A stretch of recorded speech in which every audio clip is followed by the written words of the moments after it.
나이가 들수록 이상한 일을 겪게 됩니다. 평생을 성실하게 살아왔는데 어느 순간부터 사람들이 당신을 가볍게 대하는 겁니다.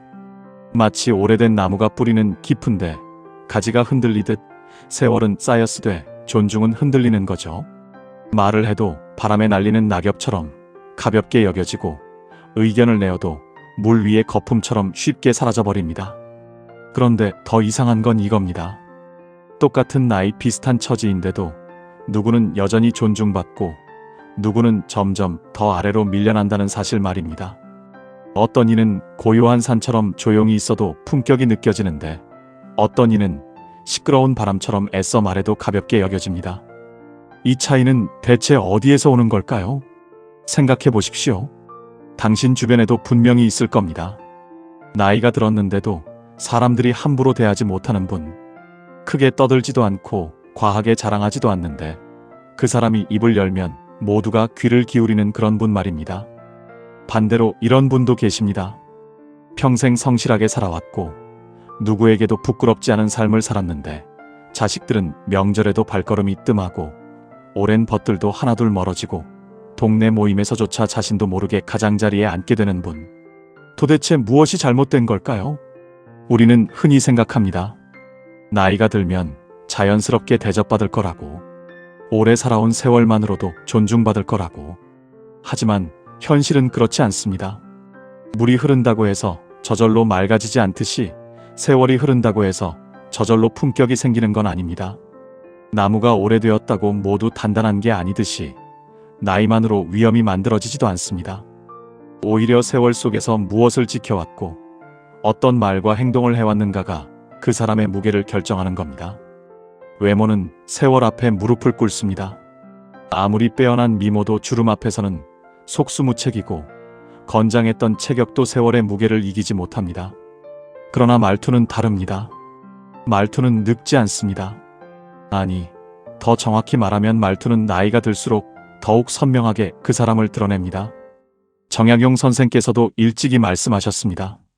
그 사람의 품격은 하루아침에 만들어지는 것이 아니라 매일매일 어떤 말을 하고 어떤 태도를 취하는가의 축적이다.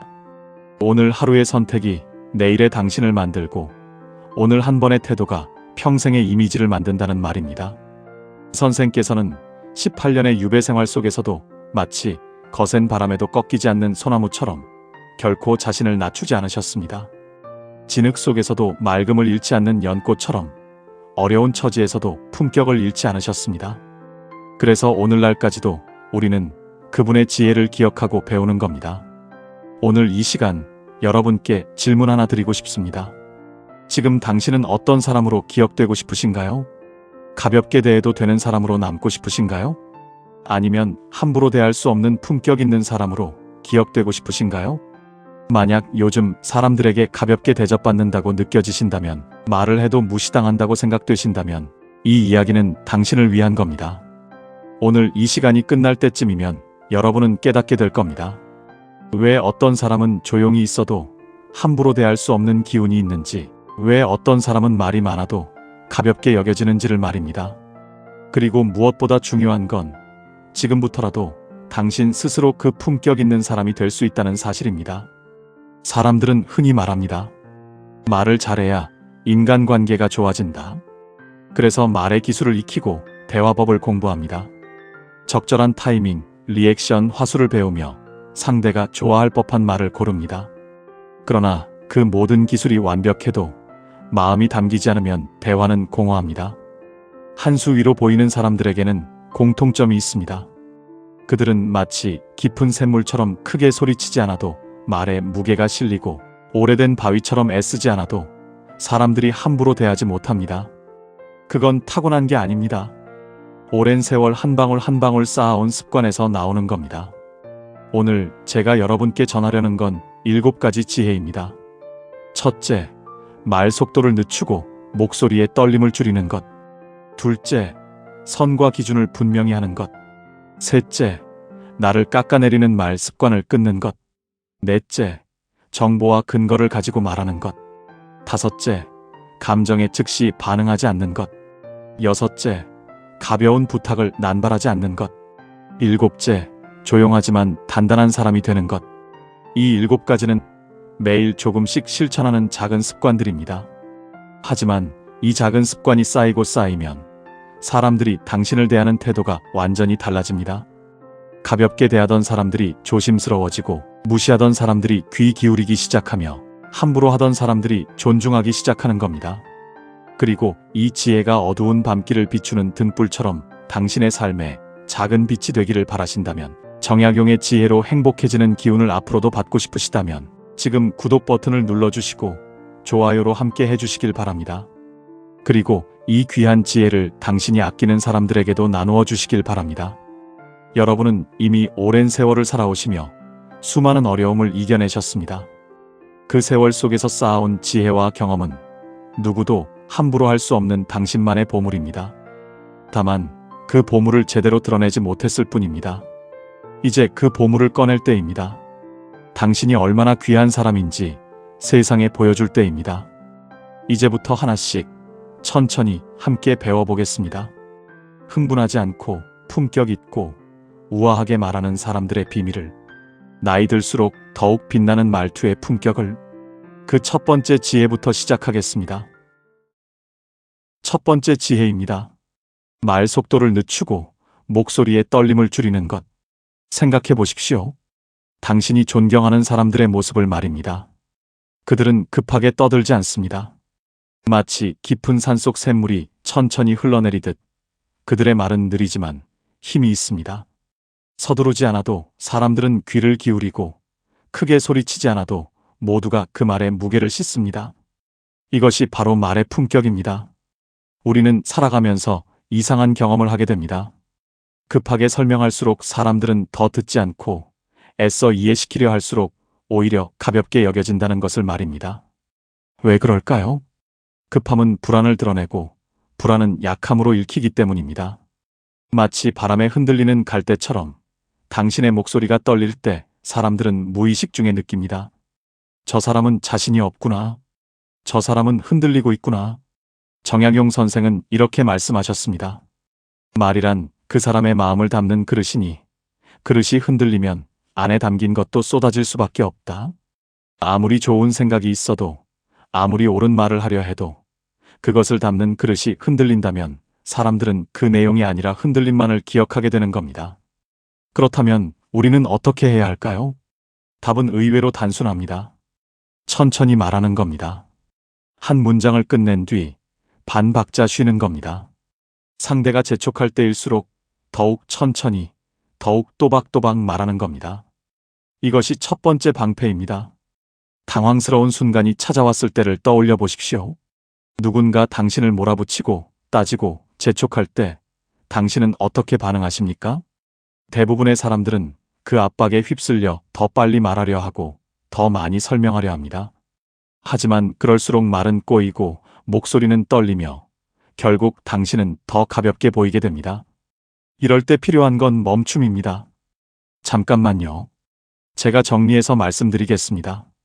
지금 말씀을 다시 한 번만 확인해 보고 싶습니다. 이 짧은 한마디가 당신에게 시간을 주고 그 시간이 당신에게 품격을 되돌려줍니다. 마치 요동치던 물이 잠시 고요해지면 바닥이 보이듯 당신의 말도 천천히 가라앉혀야 그 진심이 보이는 법입니다. 사람들은 말합니다. 나이 들면 자꾸 급해진다고.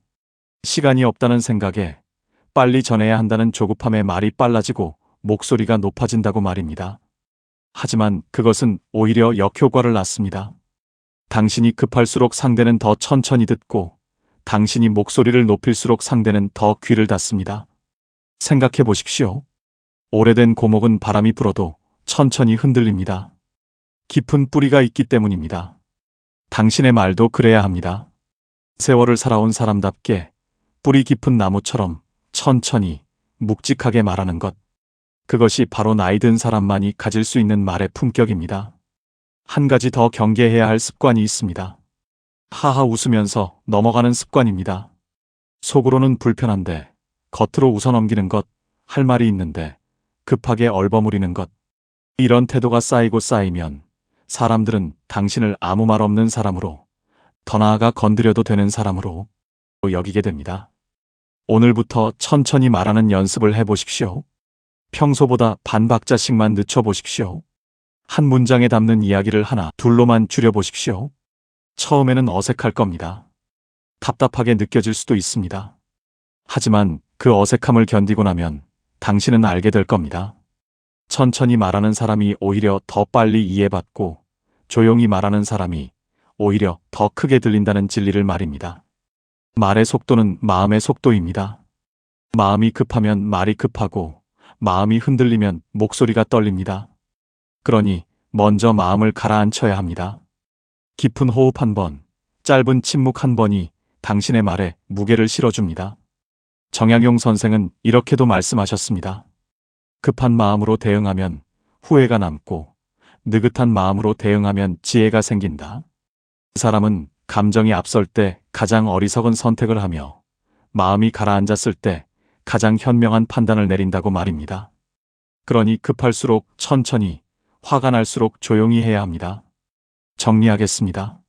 누군가 당신을 몰아붙일 때, 당황스러울 때, 마음이 흔들릴 때 이렇게 하십시오. 첫째, 깊게 숨을 들이쉬십시오. 단 한 번이면 됩니다. 둘째, 잠깐만요라고 시간을 확보하십시오. 셋째, 평소보다 반 박자 늦춰서 또박또박 말하십시오. 넷째, 한 문장에 한 가지 내용만 담으십시오. 이것만 기억하십시오. 천천히 말하는 사람에게는 누구도 함부로 할 수 없습니다. 말의 속도를 늦추는 것, 그것이 흔들리지 않는 중심을 보여주는 첫 번째 신호입니다. 큰 바위가 파도에도 움직이지 않듯 당신도 감정의 파도에 흔들리지 않는 모습을 보여줄 수 있습니다. 그것이 바로 진정한 강함입니다. 이것이 바로 한 수 위로 보이는 사람들의 첫 번째 비밀입니다. 천천히, 묵직하게, 흔들리지 않게 세월을 살아온 사람만이 가질 수 있는 말의 품격입니다. 그렇다면 두 번째 지혜는 무엇일까요? 천천히 말하는 것만으로는 부족합니다. 선과 기준을 분명히 해야 합니다. 두 번째 지혜입니다. 선과 기준을 분명히 하는 것. 세상에는 두 종류의 사람이 있습니다. 경계가 분명한 사람과 경계가 흐릿한 사람.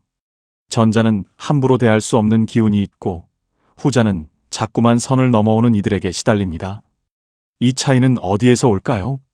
바로 자신만의 선을 그어놓았는가, 그렇지 않은가의 차이입니다. 우리는 살면서 배웠습니다. 착한 사람이 되어야 한다고, 모난 돌이 정 맞는다고, 참고 넘어가는 것이 덕이다라고. 그래서 우리는 선을 긋지 못했습니다. 불편해도 웃었고 싫어도 그러라고 했으며 넘어오는 것들을 그냥 받아들였습니다. 하지만 그 결과는 무엇이었습니까? 경계가 없는 사람은 결국 값도 싸게 매겨지고 만다는 것을 우리는 너무 늦게 깨닫습니다. 정약용 선생은 말씀하셨습니다.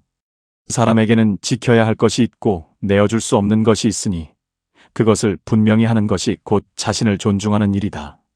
경계를 긋는다는 것은 냉정함이 아닙니다. 오히려 자신과 상대 모두를 위한 배려입니다. 선이 분명해야 관계도 분명해지고 관계가 분명해야 서로 편안할 수 있기 때문입니다. 그렇다면 우리는 무엇을 해야 할까요? 먼저 자신 안에 세 가지 기준을 세워보십시오. 첫째, 바로 해줄 수 있는 일. 둘째, 조정하면 가능한 일. 셋째, 절대 받아들일 수 없는 일. 이 세 가지만 분명히 해놓아도 당신의 삶은 달라집니다. 바로 해줄 수 있는 일은 기꺼이 하되, 조정이 필요한 일은 시간을 두고 생각하며 당신의 건강과 존엄을 해치는 일은 단호히 거절하는 것. 이것이 경계를 지키는 기본입니다. 마치 담장이 있어야 정원이 아름답듯 당신의 삶에도 담장이 필요한 법입니다.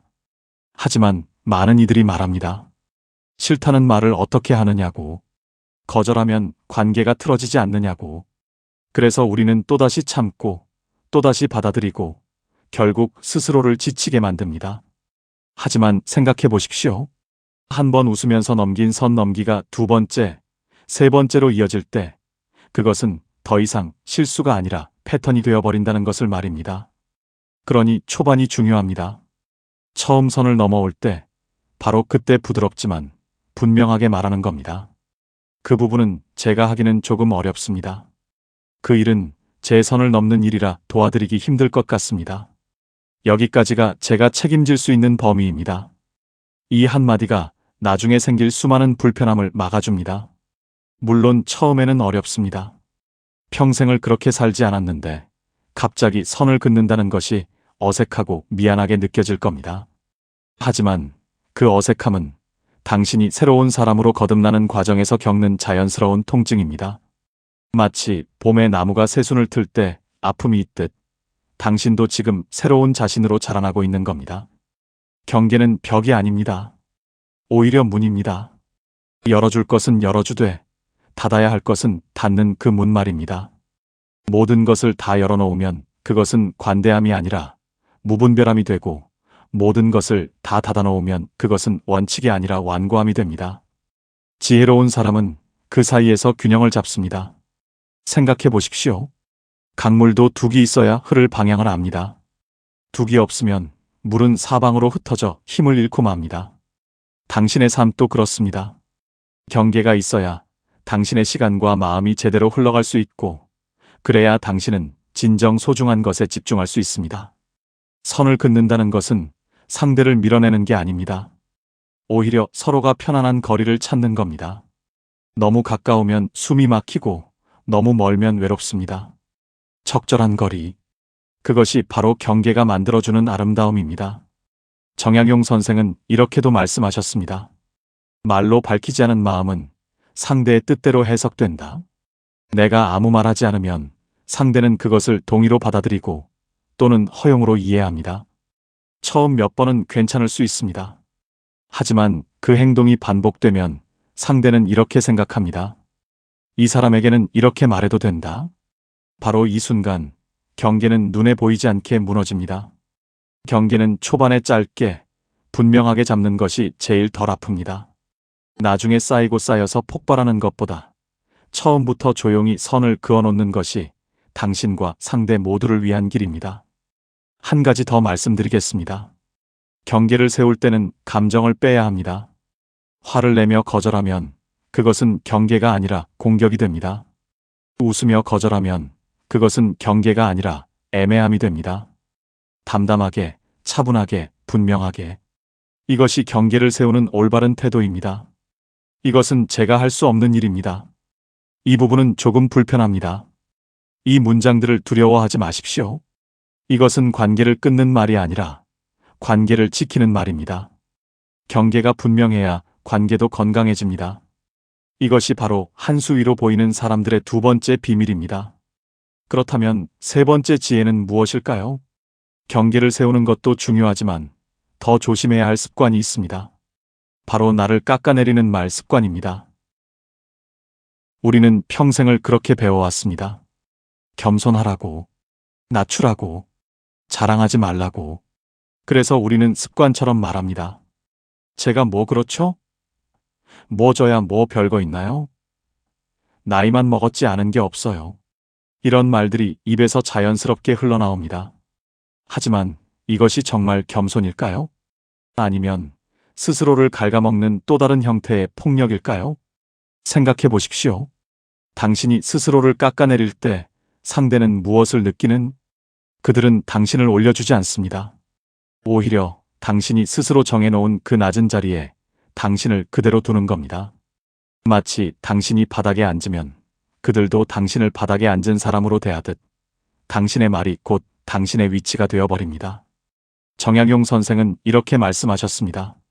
사람은 스스로를 어떻게 여기는가에 따라 세상이 그를 대하는 태도가 달라진다. 스스로를 귀히 여기는 자는 남들도 귀히 대하고 스스로를 하찮게 여기는 자는 남들도 하찮게 여긴다고 말입니다. 이것은 교만과는 다른 이야기입니다. 자신의 가치를 아는 것과 뽐내는 것은 전혀 다른 일이기 때문입니다. 겸손과 자기 비하를 구분해야 합니다. 겸손은 상대를 세우면서도 나를 지키는 것이고 자기 비하는 나를 내리는 대신 상대에게 권력을 넘겨주는 겁니다. 겸손한 사람은 조용하지만 단단하고 자기 비하하는 사람은 시끄럽지만 흔들립니다. 그 차이를 이제는 알아야 합니다. 우리가 자주 쓰는 말을 돌아보십시오. 제가 원래 좀 젬병이라. 제가 뭐 그냥 아무것도 아닌 사람인데요.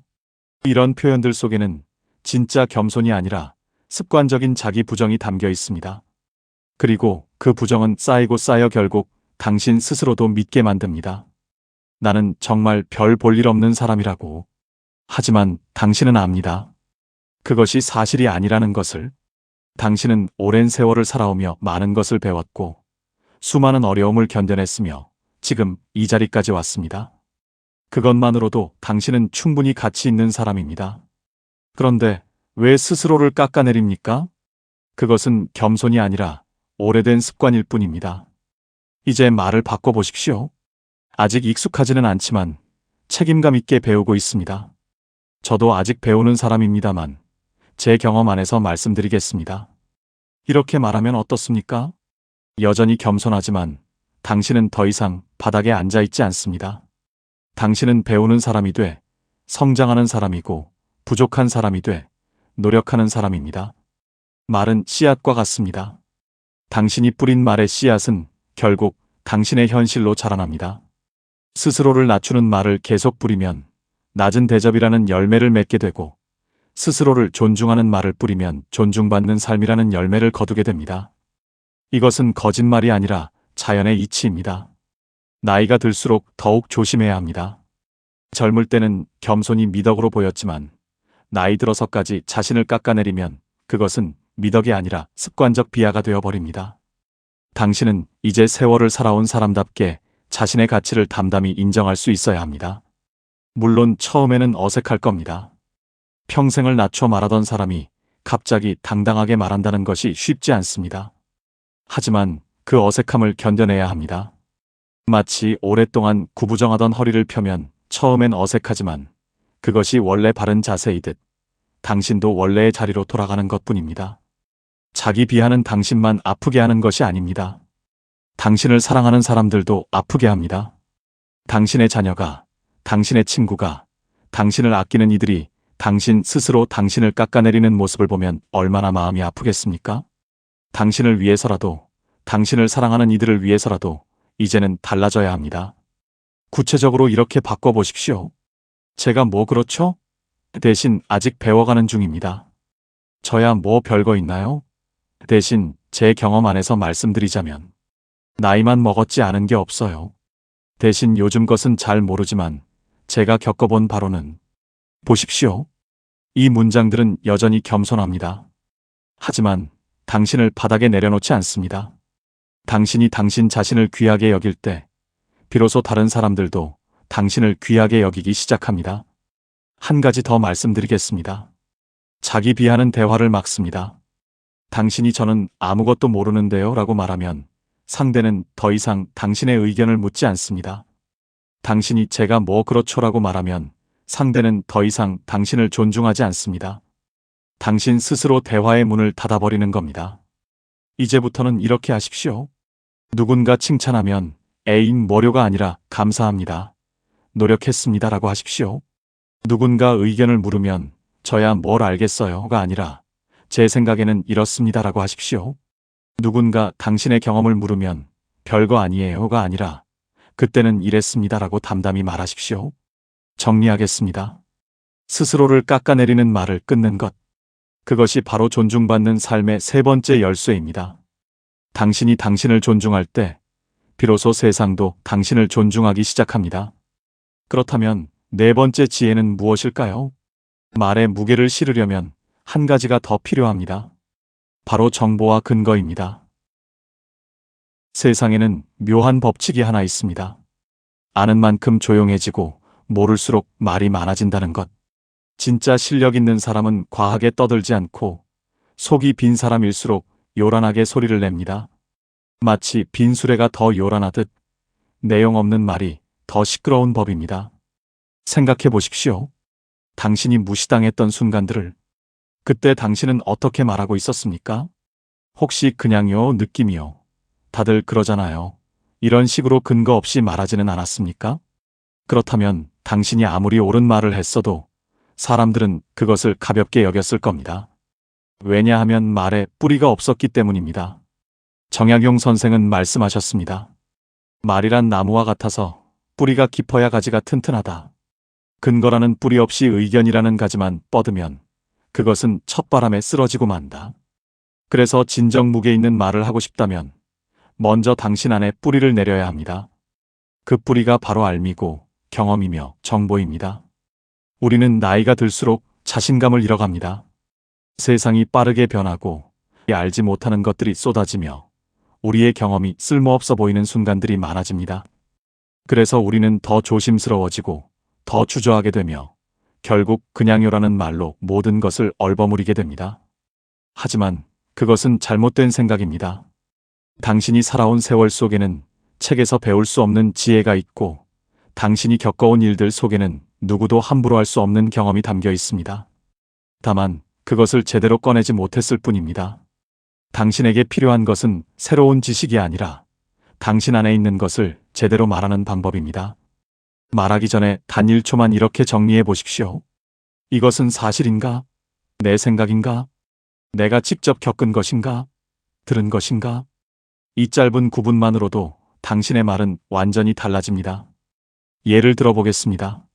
제 생각에는요. 대신 제가 겪어본 바로는 이라고 말하면 그것은 더 이상 추측이 아니라 증언이 됩니다. 그건 아닌 것 같아요.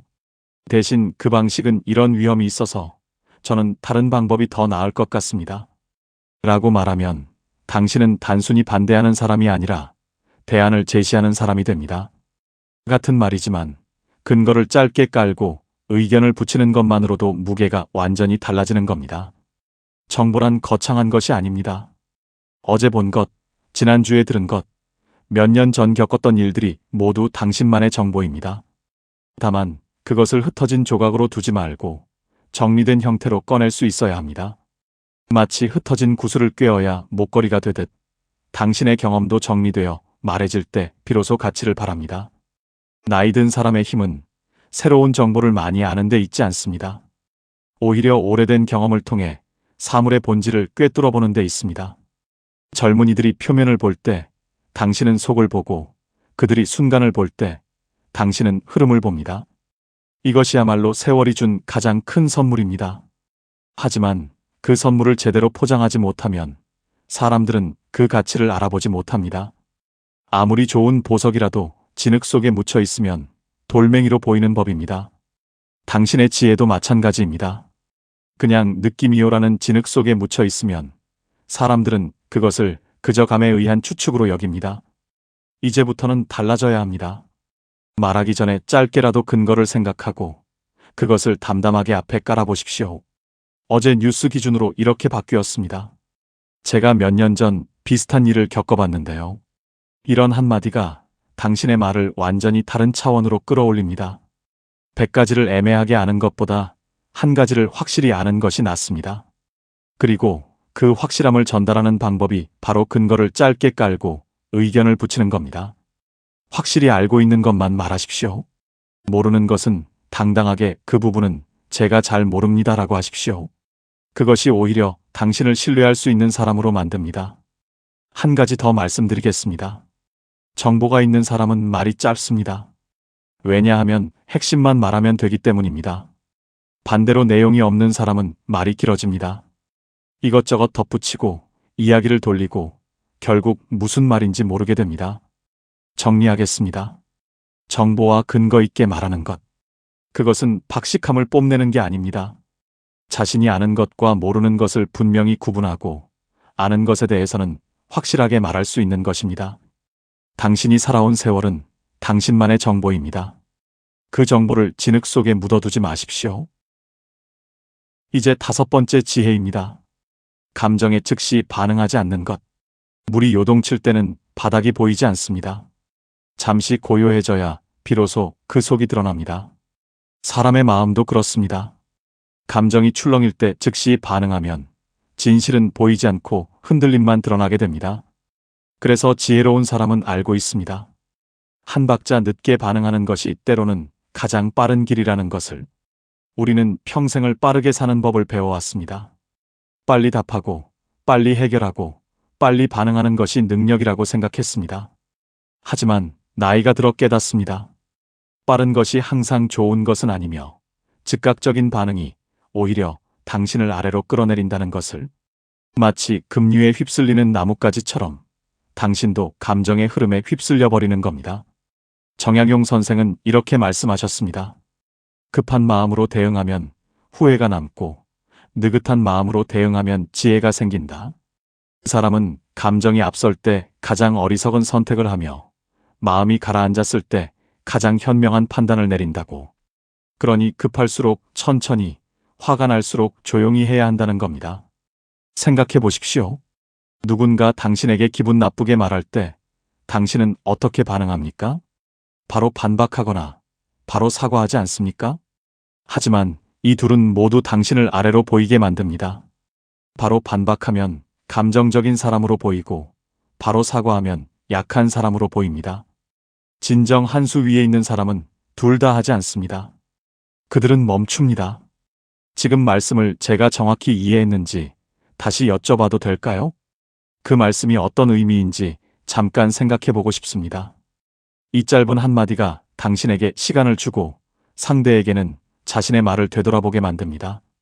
감정의 파도가 밀려올 때 바로 뛰어들지 말고 잠시 물가에 서서 그 파도를 바라보는 겁니다.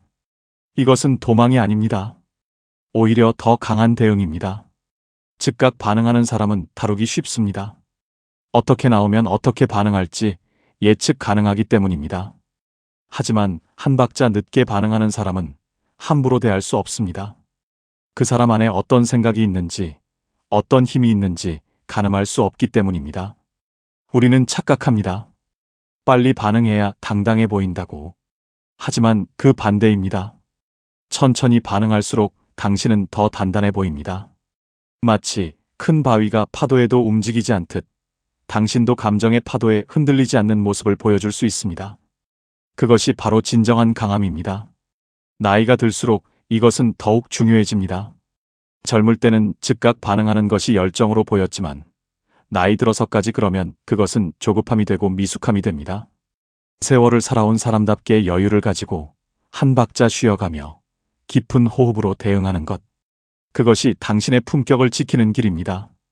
물론 쉽지 않습니다. 감정이 치밀어 오를 때 그것을 억누르고 천천히 반응한다는 것이 말처럼 쉬운 일은 아닙니다. 하지만 그래서 연습이 필요한 겁니다. 작은 일부터 시작해 보십시오. 누군가 짜증스럽게 말할 때 바로 대응하지 말고 한 번 숨을 들이쉬어 보십시오. 그리고 천천히 되물어 보십시오. 무슨 말씀이신지 다시 한번 말씀해 주시겠어요? 그 한 호흡이 당신을 구합니다. 당신의 화는 소중하고 당신의 상처는 진짜입니다. 하지만 그것을 즉시 드러내면 사람들은 당신의 감정이 아니라 당신의 흔들림만 기억합니다. 그러니 잠시 멈추십시오. 물이 가라앉을 시간을 주십시오. 그리고 맑아진 마음으로 다시 말하십시오. 그때 나오는 당신의 말은 감정이 아니라 지혜가 될 것이고 그 지혜는 사람들을 움직일 겁니다. 급할수록 한 박자 쉬십시오. 화가 날수록 호흡을 고르십시오. 억울할수록 침묵하십시오. 구체적으로 이렇게 해보십시오. 첫째, 깊은 호흡 한 번. 그것만으로도 충분합니다. 둘째, 잠깐만요라고 말하며 시간을 확보하십시오. 셋째, 한 템포 늦춰서 대답하십시오. 넷째, 짧게 말하십시오. 설명하지 마십시오. 예를 들어보겠습니다. 누군가 당신을 비난할 때 방어적인 자세로 아니에요. 제가 그런 게 아니라라고 즉각 반응하는 것과 한 박자 후 침착하게 그렇게 느끼셨군요. 제 입장도 한번 들어주시겠어요? 보십시오. 같은 상황이지만 대응이 완전히 다릅니다. 첫 번째는 흔들리는 사람, 두 번째는 중심 잡힌 사람입니다. 정리하겠습니다. 감정에 즉시 반응하지 않는 것. 그것은 감정을 억누르는 게 아니라 감정을 다스리는 겁니다. 즉각 반응은 어린아이의 방식입니다. 한 박자 늦게 반응하는 것은 어른의 방식입니다. 당신은 이제 세월을 살아온 어른입니다. 어른답게 대응하십시오. 급하지 않게, 흔들리지 않게, 한 박자의 여유를 가지고. 물이 잠잠해져야 바닥이 보이듯 마음이 고요해져야 진실이 보입니다. 그 고요함 속에서 나오는 당신의 한마디가 100마디의 변명보다 강력합니다. 이것이 바로 한 수 위로 보이는 사람들의 5번째 비밀입니다. 여섯 번째 지혜입니다. 관계에서 가벼운 부탁을 남발하지 않는 것. 나무는 스스로 서 있을 때 가장 아름답습니다. 다른 나무에 기대어 자라는 나무는 결국 제대로 뿌리를 내리지 못하고 약해집니다. 사람도 마찬가지입니다. 스스로 해결하려는 사람은 단단해 보이고 자꾸 기대려는 사람은 점점 약해 보입니다. 그리고 그 차이를 만드는 것이 바로 부탁의 빈도입니다. 우리는 나이가 들수록 더 많은 도움이 필요하다고 생각합니다. 몸도 예전 같지 않고 세상도 낯설게 변하며 혼자서는 어려운 일들이 늘어납니다. 그래서 우리는 자연스럽게 입에 올립니다. 이것 좀 해주실 수 있을까요? 한 번만 봐주세요. 이번만 좀 도와주세요. 작은 부탁들이 습관처럼 흘러나옵니다. 하지만 부탁이 잦아질수록 이상한 일이 벌어집니다. 사람들이 당신을 대하는 태도가 조금씩 변하는 겁니다. 처음에는 기꺼이 도와주던 사람들이 점점 귀찮아하고 마지못해하며 나중에는 아예 피하기 시작합니다.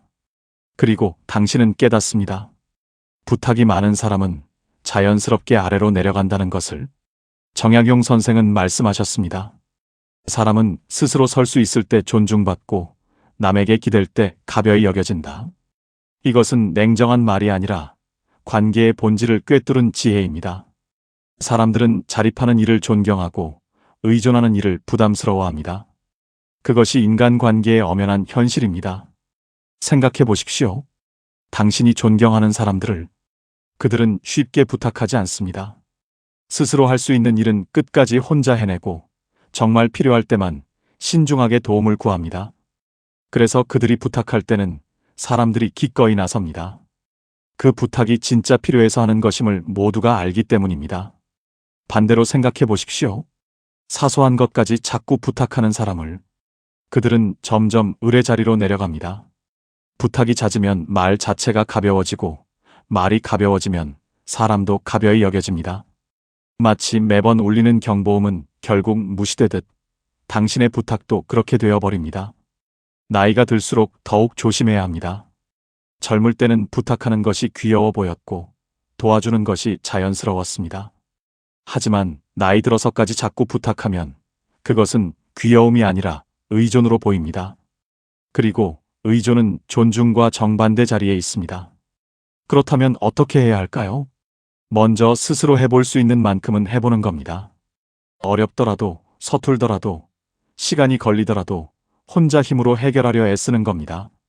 그리고 정말 안 될 때, 그때 비로소 도움을 구하는 겁니다. 이 부분은 제가 먼저 여기까지 해보고 안 되면 다시 상해드리겠습니다. 이 한마디가 당신의 위치를 바꿉니다.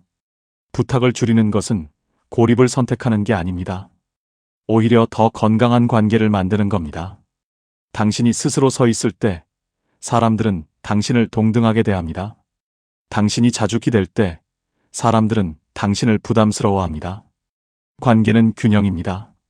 주고받음이 맞아야 하고 의존과 자립이 적절해야 합니다. 물론 쉽지 않습니다. 혼자 하는 것보다 부탁하는 것이 빠르고 애쓰는 것보다 도움받는 것이 편합니다. 하지만 그 편함의 대가는 당신의 존엄입니다. 조금 불편하더라도, 조금 느리더라도 스스로 해내는 모습이 당신을 지킵니다. 그리고 정말 도움이 필요할 때는 당당하게 부탁하십시오. 다만 그 부탁이 진심에서 우러난 것이고 정말 필요한 것임을 상대도 알 수 있도록 하십시오. 평소에 스스로 하던 사람이 부탁할 때 사람들은 기꺼이 돕습니다. 하지만 항상 부탁하던 사람이 또 부탁하면 사람들은 한숨을 쉽니다. 한 가지 더 말씀드리겠습니다. 부탁을 줄이면 당신의 부탁이 진짜 힘을 갖게 됩니다. 항상 부탁하는 사람의 급해요는 믿음이 가지 않지만 평소에 스스로 하던 사람의 도와주세요는 사람들을 움직입니다. 정리하겠습니다. 가벼운 부탁을 남발하지 않는 것. 그것은 스스로 설 수 있는 힘을 키우는 겁니다.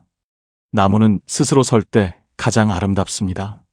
기대지 않고 서 있는 나무, 바람에 흔들려도 뿌리가 깊은 나무. 그런 나무 아래에서 사람들은 쉬고 싶어 합니다. 당신도 그런 나무가 되십시오. 스스로 설 수 있는 힘, 혼자 해낼 수 있는 힘. 그것이 나이 들수록 더 빛나는 품격입니다. 이것이 바로 한 수 위로 보이는 사람들의 여섯 번째 비밀입니다. 부탁을 줄이고 스스로 서고 필요할 때만 신중하게.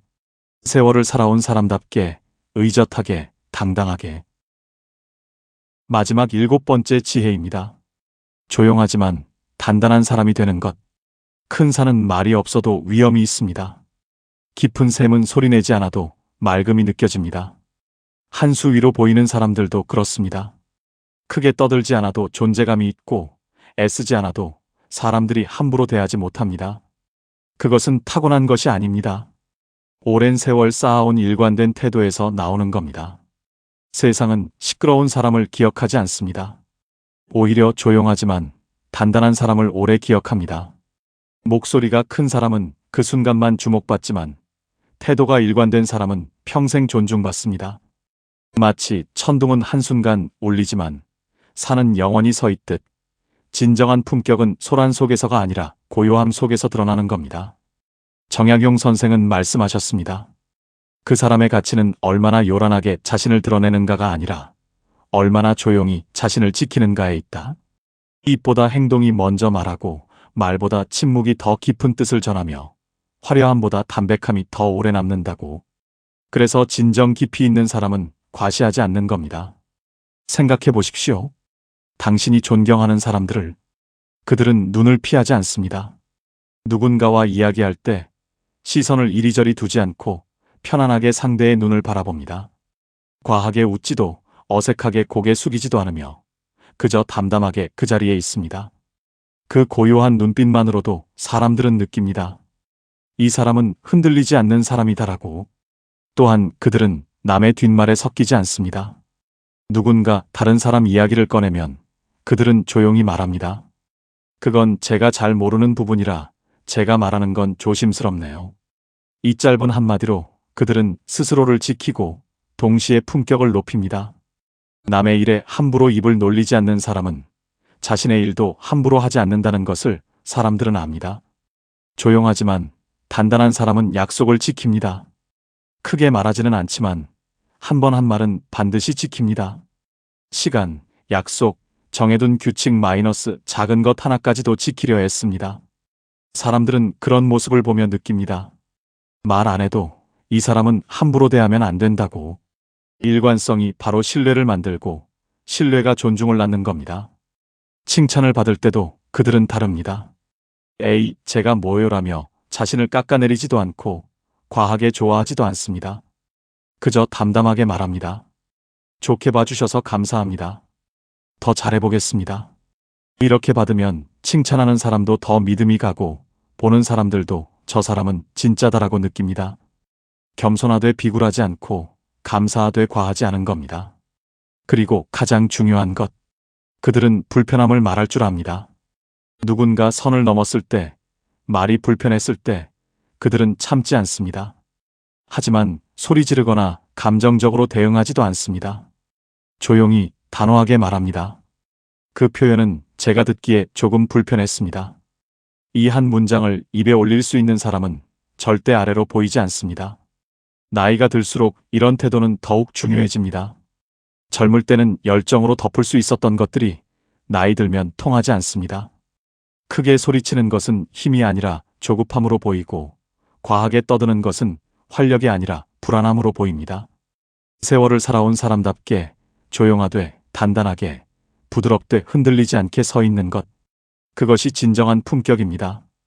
조용하지만 단단한 사람은 만들어지는 게 아닙니다. 오랜 시간 하나하나 쌓아 올려지는 겁니다. 마치 물방울이 모여 바위를 뚫듯 작은 일관성이 모여 큰 품격을 이루는 겁니다. 사람들은 당신이 한번 보여준 모습으로 판단하지 않습니다. 오히려 당신이 계속 보여온 모습으로 판단합니다. 한번 조용한 것은 수줍음이지만 계속 조용한 것은 깊이입니다. 한번 단단한 것은 고집이지만 계속 단단한 것은 원칙입니다. 그 차이를 만드는 것이 바로 일관성입니다. 지금부터라도 늦지 않았습니다. 오늘부터 조금씩 달라져 보십시오.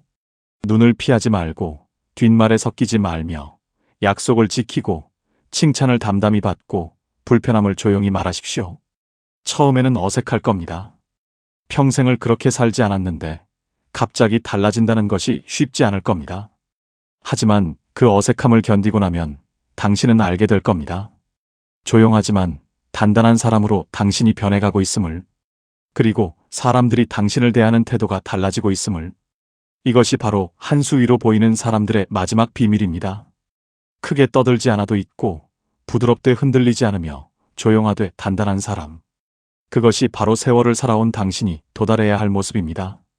정약용 선생은 18년의 유배 생활 속에서도 품격을 잃지 않으셨습니다. 소란스럽게 항변하지도 감정적으로 무너지지도 않으셨습니다. 다만 조용히 단단하게 자신의 자리를 지켰습니다. 그 고요한 단단함이 결국 역사에 길이 남는 업적을 남겼습니다. 당신도 그럴 수 있습니다. 조용하지만 무시당하지 않고 부드럽지만 흔들리지 않으며 겸손하지만 당당한 사람. 세월을 살아온 사람답게 나이 들수록 더 빛나는 품격으로. 여러분, 여기까지 함께 해주셔서 진심으로 감사드립니다. 정약용 선생은 이렇게 말씀하셨습니다. 그 사람의 품격은 하루아침에 만들어지는 것이 아니라 매일매일 어떤 말을 하고 어떤 태도를 취하는가의 축적이다. 오늘 하루의 선택이 내일의 당신을 만들고 오늘 한 번의 태도가 평생의 이미지를 만든다고 말입니다. 마지막까지 소중한 시간을 내어 들어주신 모든 분들께 깊이 감사드립니다. 마음의 아침에서는 계속해서 여러분의 일상의 작은 위안과 지혜가 될 수 있는 소중한 내용들을 정성껏 준비해서 전해드리겠습니다. 오늘 말씀이 도움이 되셨다면 구독, 좋아요 눌러주시고 많은 분들과 함께 나누어 주시면 감사하겠습니다. 그리고 듣고 계신 지역이나 장소를 댓글로 알려주시면 반가운 마음으로 오랫동안 기억하겠습니다. 정약용의 지혜가 여러분의 일상 속에서 빛나기를 바라며 여러분 오늘도 모두 평안한 하루 되시기 바랍니다.